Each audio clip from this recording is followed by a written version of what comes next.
सद्गुरुदेव भगवान की जय। श्री सीताराम सरकार की जय। श्री राधा रमण लाल की जय। श्री गौरी शंकर महादेव की जय। सभी दर्शकों और भक्तों को कोटि कोटि प्रणाम। सबको प्रेम भरा जय जय श्री राधे। दर्शकों और भक्तों से निवेदन है, कृपया आज का सत्संग बहुत ही महत्वपूर्ण है, बहुत ध्यान पूर्वक सुने।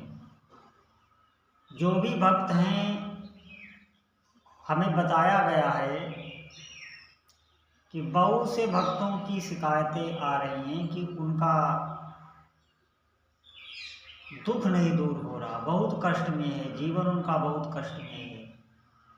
धन की समस्या बनी हुई है, व्यापार में वृद्धि नहीं, संतान का सुख नहीं, किसी को पारिवारिक क्लेश है, किसी का रोग बहुत ज़्यादा उनको कष्ट दिए हुए, शारीरिक कष्ट दिए हुए, मानसिक बहुत नाना प्रकार के कष्ट हैं भक्तों के। तो मैं आपको बता दूं, आज मैं आपको ऐसी एक दिव्य साधना बताऊंगा, बस आप विश्वास करना और उसको करना। थोड़े ही दिनों में आप देखेंगे कि आपकी जो भी इच्छा है, जो भी इच्छा है आपकी चाहे धन संबंधी है, चाहे पुत्र संबंधी है, चाहे स्त्री संबंधी है, व्यापार संबंधी, कोई आपकी इच्छा है, वो आपकी इच्छा अवश्य पूरी होगी। बहुत ध्यानपूर्वक आप सुने। लेकिन एक बात ध्यान रखना, जो भी कामनाएं हैं उनको तो हम अवश्य पूरी करें साधना के मार्ग में, लेकिन इतना अवश्य ध्यान रखना कि ये हमारा लक्ष्य नहीं है। कामनाएं तो आपकी निश्चित पूरी होगी। मैं आज आपको ऐसी साधना दिव्य बताऊंगा कि मैं ऐसा विश्वास के साथ कहता हूं कि जो भी करेगा उसे निश्चित लाभ होगा, आप बस विश्वास करना। लेकिन यहाँ मैं बता दूं, कामनाएं तो आपकी अवश्य पूर्ण होंगी, लेकिन आपको ये भी ध्यान रखना है कि हमारा लक्ष्य ये संसार के भोग नहीं होने चाहिए। हमें अंदर ही अंदर यह बात भी समझनी चाहिए कि हमें अपने आप को जानना है, हमें भगवान को जानना है, हमें उनका साक्षात्कार करना है। वो कितने मधुर हैं, कितने प्यारे हैं, ये हमको भी तो देखना है। ये मनुष्य जीवन पता नहीं अगला जीवन किस योनि में जाए, कहाँ हम चले जाएं, कर्मों के अधीन होकर जीव पता नहीं कहाँ कहाँ भ्रमण करता रहता है अनंत काल तक, और हमारे साथ में कोई नहीं है। ये भी आपको स्मरण में रखना है। तो आप बहुत ध्यानपूर्वक आज का सत्संग सुने, बहुत विशेष होने वाला है।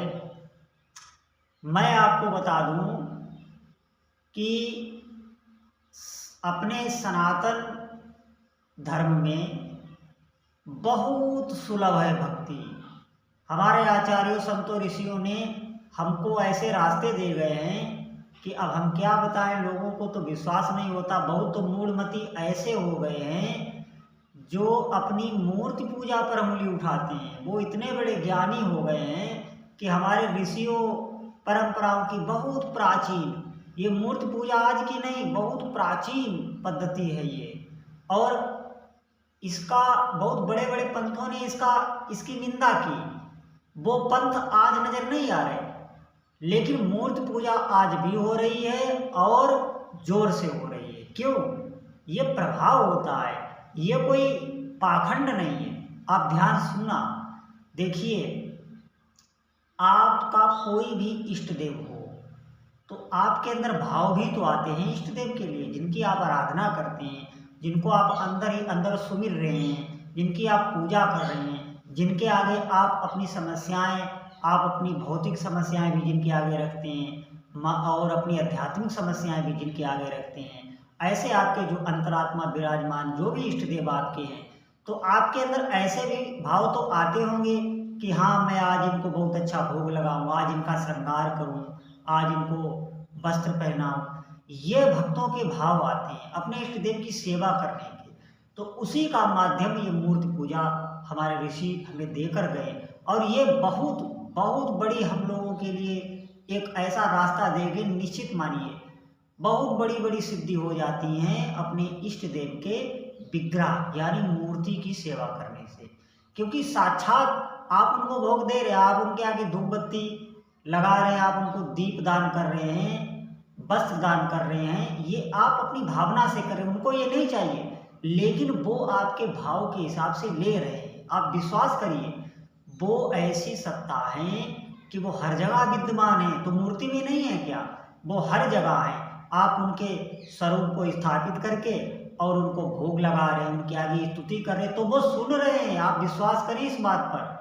आप हमारे धर्म में सबसे बड़ा अविश्वास यही फैला दिया गया कि ये लोग भगवान की पत्थर की पूजा करते। बिल्कुल आप विश्वास ना करें, ये साक्षात भगवान हो जाते हैं। जो भगवान की मूर्ति है वो साक्षात भगवान हो जाते हैं। आप यहाँ अभी आप जो अपना ये भक्ति काल युग रहा है, जब अपने देश में मुसलमानों का शासन था तब भक्ति काल में था। उस समय भगवान की मूर्तियों ने बहुत विशेष विशेष चमत्कार किए, और आज भी कर रहे। आज भी भगवान की ऐसी ऐसी मूर्ति स्थापित हैं कि वहाँ बहुत भीड़ होती है, असंख्य भीड़ होती है। दर्शनार्थी वहाँ एक पर एक समझिए इतनी भीड़ होती है, और आज तक वहाँ भीड़ कब नहीं होती। वो महिमा है, वहाँ पर चमत्कार होते हैं, लोगों को कार्य होते हैं। ऐसा नहीं है कि ऐसे पाखंडी ये सब है। आप विश्वास करें तो मैं आपको आज बता रहा हूँ कि मैं अब साधना के बारे में आपको बता रहा हूँ, बहुत ध्यानपूर्वक सुने। आप किसी भी मंगलवार को हनुमान जी के किसी भी मंदिर में जाके रोज, और अगर आप ना जा सकें तो अपने घर में ही हनुमान जी की कोई छवि, कोई फोटो विराजमान करके, और आप पहले तो उनको भोग, पुष्प, दीप ये सब अर्पित कीजिए अपने श्रद्धा के हिसाब से। उसके बाद आप उनकी एक परिक्रमा करिए। अगर आप परिक्रमा ना कर सकें, ऐसी मान लीजिए वहाँ पर ऐसी जो है मंदिर की ऐसी बनावट ना हो, ऐसी घर में ना स्थिति हो जो परिक्रमा करने वाली हो, परिक्रमा की जगह ना हो, तो आप उनका नाम लेते हुए सीताराम सीताराम करते हुए अपनी जगह पर ही 11 बार या 5 बार जो भी आप अपनी जगह पर ही घूम जाएं, और फिर उसके बाद आराम से आप बैठ जाएं। और आपको क्या करना है, आपको हनुमान अष्टक का पाठ करना है। निश्चित मानिए बहुत बहुत सिद्धि वाला ये पाठ है। जो भी करेगा उनको लाभ मिलेगा। हनुमान जी के समक्ष आप हाथ जोड़कर खड़े हो जाएं या बैठ जाएं और प्रेम पूर्वक ये पाठ पढ़ें। इस पाठ का बहुत महत्व है। देखिए हनुमान जी एक ऐसे देवता हैं जो कलयुग के राजा हैं, और वो साक्षात विराजमान हैं, और वो भक्तों पर इतने प्रसन्न हो जाते हैं, जो भी भक्त भाव से। और आपको क्या करना है, सीताराम सीताराम सीताराम का जप लगातार ही करना है। कम से कम आपको 11 मंगलवार तक ये करना ही है। हो सकता है 11 मंगलवार के अंदर ही आपकी कोई भी इच्छा हो वो अधूरी नहीं रह सकती। हनुमान जी निश्चित प्रसन्न हो जाएंगे। आपको बराबर सीताराम सीताराम का जप करना है। और मैं पाठ जो बताने जा रहा हूँ वो पाठ आपको करना है हनुमान अष्टक का। हनुमान अष्टक आप जानते ही होंगे।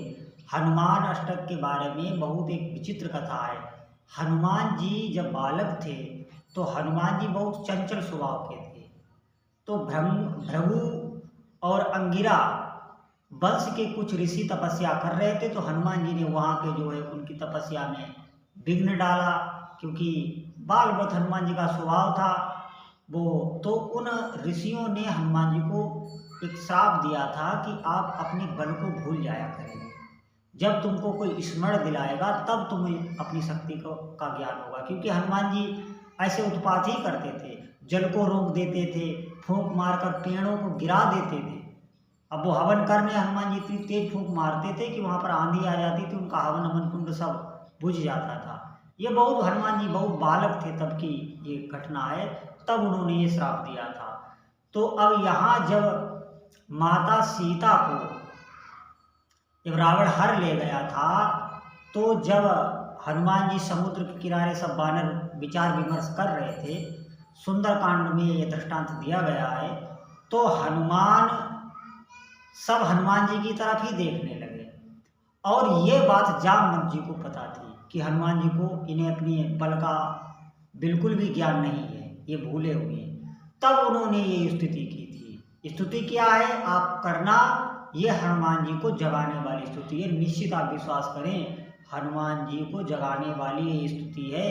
बहुत जल्दी हनुमान जी हर प्रकार से मनवांछित फल देने के लिए तैयार हो जाते हैं उस भक्त को जो प्रेम पूर्वक ये स्तुति पढ़ता है।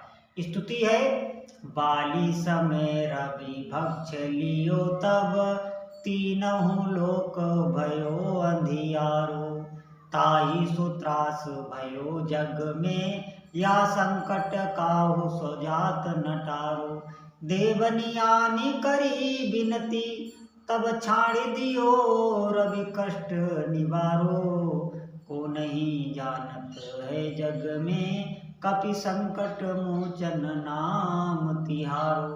और ये थोड़ी ऐसे ही, ये एक पद मैंने गाया है, ऐसे ही 6-7 पदों में ये स्तुति है। आप इसे पढ़ना, आप कहीं से इसको ग्रहण कर लेना और इसे पढ़ना। बहुत सामर्थ्य है इस स्तुति में, और ये गोस्वामी तुलसीदास बाबा द्वारा रचित है, सिद्ध स्तुति है। इसे हनुमान अष्टक कहते हैं। और इसके आखिर में लिखा है, या अष्टक हनुमान को विरचित तुलसीदास, और गंगादास जो प्रेम से पढ़े, हुई पल में दुख नाश।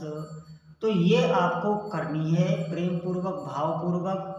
आप जो है दीपक हनुमान जी के आगे 1 लोटा जल, और आसन पे भी बैठ के कर सकते हैं, या आप ऐसे ही। और परिक्रमा को आप ध्यान रखना, और सीताराम जब आप करते रहना, ये आपका अहर्निश चलेगा। जब भी आप समय मिले सीताराम सीताराम जब, ये क्या करेगा, ये हनुमान जी को प्रसन्न कर देगा। हनुमान जी भगवान श्री सीताराम युगल नाम के जाप से बहुत जल्दी शीघ्र प्रसन्न होते हैं। तो जिन भी साधकों को बड़े से बड़े संकट हैं, चाहे कोई भी आपके घर में कोई भी प्रेत बाधा हो, भूत बाधा हो, कोई भी समस्या हो, आप विश्वास करके इस पाठ में लग जाएं। मंगलवार से इसको आरंभ करें, शनिवार को भी ये कर सकते हैं। मंगलवार शनिवार को करेंगे तो आपका शनि दोष भी, मंगल दोष भी, ये ग्रहों के दोष भी, इनके भी कुचक्र से आप बच जाएंगे। बहुत सामर्थ्य हनुमान जी में। हनुमान जी साक्षात भगवान शिव का अवतार है, और बालपन में ही उन्होंने सूर्य को निकल लिया था। आप देखना भगवान के इतने बड़े बड़े अवतार हो गए, लेकिन हनुमान जी में जो सामर्थ्य थी, क्योंकि वो भगवान श्री राम जी के कार्य ही करने आए थे, इसलिए शिव जी अपनी पूरी शक्ति के सहित उन्होंने हनुमान जी का अवतार लिया है। हनुमान जी पूर्ण ब्रह्म है, और वो भगवान राम के अनन्य दास हैं, उपासक हैं। भगवान राम में उनकी बहुत श्रद्धा है, प्रीति है। तो हनुमान जी की सामर्थ्य कलयुग में भी विद्यमान है। आप ये न समझे कलयुग में हनुमान जी नहीं है। तो आप उनकी आराधना करें, निश्चित लाभ होगा। और मैं आपको बता दूं कि जो भी हनुमान जी की आराधना श्रद्धा भाव से करता है, थोड़े ही दिनों में हनुमान जी अपना अनुभव से करा देते हैं। ये बात 100% सत्य है। हनुमान जी अपने होने का उस साधक को अनुभव जरूर करा देते हैं। बहुत सिद्ध देवता है। तो मेरी आप सभी से प्रार्थना है कि आप खूब नाम जप करें, और अपने कष्ट निवारने के लिए हनुमान जी का आश्रय लें। निश्चित कृपा आप पर होगी।